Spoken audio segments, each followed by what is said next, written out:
Okay, so I make these videos in the morning. One shot, one kill before I take my shower and go driving around for the day doing service of process. I have to go. I have to probably. I do a near day, a far day, and then my oldest serves. I have about 120 at a time. I do 40, 40, and 40 just on a 3 days. I do it every day. I do 40 attempts every day. And I'm on my far day today, which is up like San Bernardino and Ontario, all over to Corona, down a little bit into Lake Elsinore.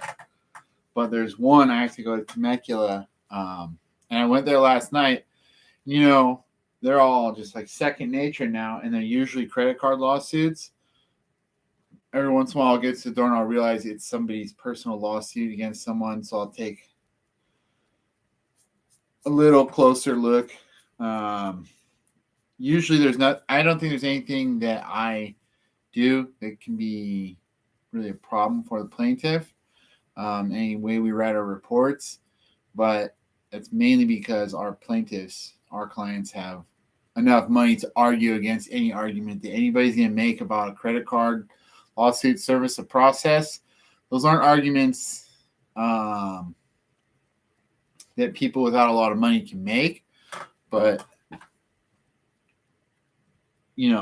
basically we have an easier job with credit card lawsuits.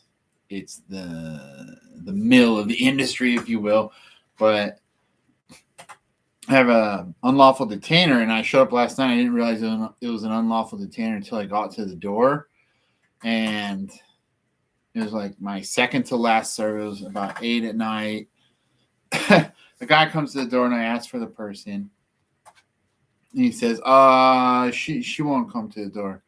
I go, oh, okay, well, I'll have to come back another day, and it'll just be a passive thing. I have to come back a number of times, and then she'll get something in the mail. And I looked at it, I go, oh, wait, sir, this is an unlawful detainer. I didn't realize he was the owner who filed the unlawful detainer, and that it was a foreclosure, and that he is already in the house, and that there's a woman upstairs in her bedroom who won't come outside. So she's 78 years old, though, and I don't know if she was the owner or a holdover tenant.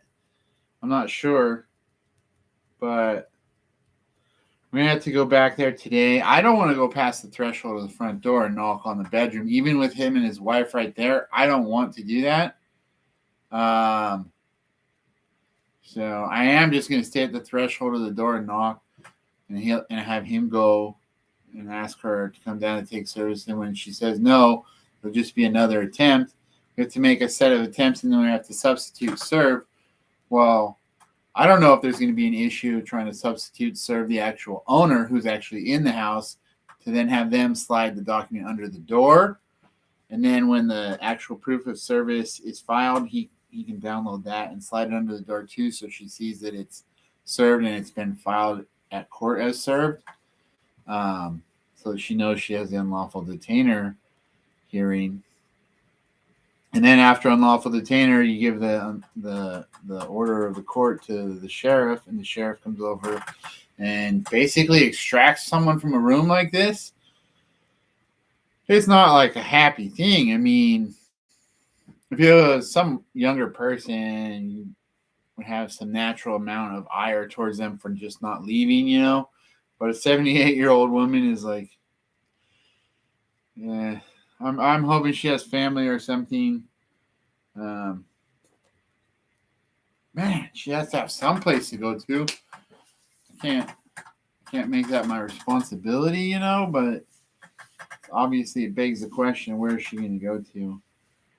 That's one of the difficult ones I'm dealing with. The other day, though, I went to a guy's door, and he came to the door, and he'd been drinking. He was really nice. He's an older dude, right? And he goes, oh, is that? And he said it was this medical collection. I said, no, it doesn't look. I don't think it's medical collection. It looks like a secondary note buyer bought an old credit card right here, and it's this amount. He goes, oh, those guys. Okay, thanks. He goes, yeah, I don't know. Can I sue these other guys? They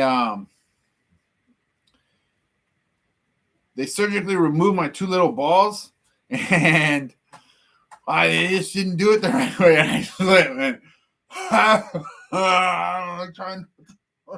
You're too. What did they do? He had these two.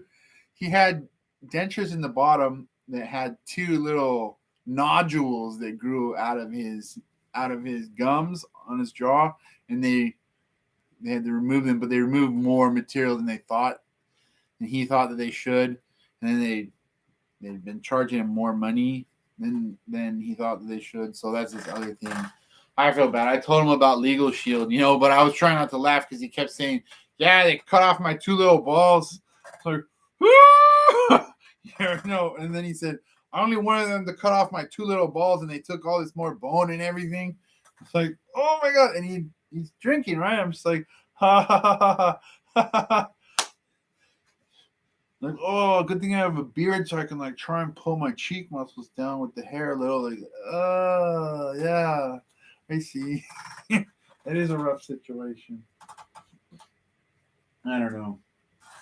People get caught up in these personal situations, and like one lady, she didn't do anything wrong, but she like was in her minivan on the street waiting for a process server to show up. So I don't know if she was camping out watching.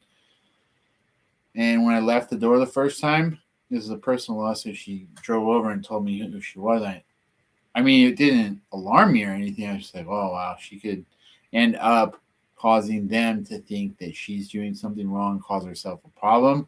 It didn't bother me. She actually gave me the good information that helped me to make the serve the next day.